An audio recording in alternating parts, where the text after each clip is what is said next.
Pas de rentrée des classes ce matin à Tréveneuc, mais une belle mobilisation pour s'opposer à la fermeture programmée de l'école Saint-Jean.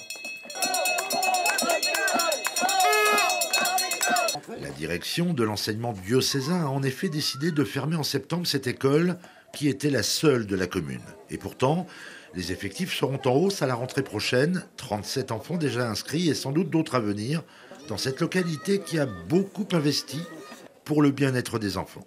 Financièrement, il y a eu énormément d'argent mobilisé depuis ces 3 dernières années. On est à plus de 500 000 € de dépensés pour rendre le bourg de Tréveneuc piétonnier, pour faciliter l'accès des enfants à la cantine qui elle-même est neuve.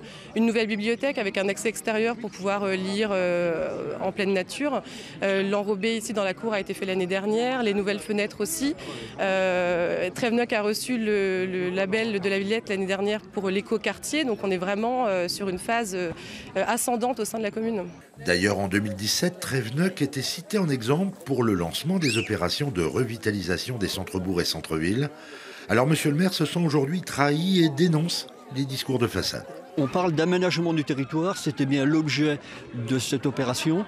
Et aujourd'hui, on voit que le langage qui est tenu n'est pas réalisé sur le terrain. On fait totalement le contraire sur le terrain. Tréveneuc est dans une phase de croissance importante. Les travaux qui ont été réalisés ont été plébiscités par la population. C'est pour ça qu'elle est là derrière nous aujourd'hui. On ne peut pas accepter la fermeture de cette école Saint-Jean, que nous on qualifie d'école communale, il faut bien l'entendre. La mobilisation promet d'aller crescendo. On envisage déjà une occupation des classes. À l'heure du grand débat, on se repose la question d'une certaine équité entre ville et campagne. Tréveneuc espère une trêve dans une logique purement comptable.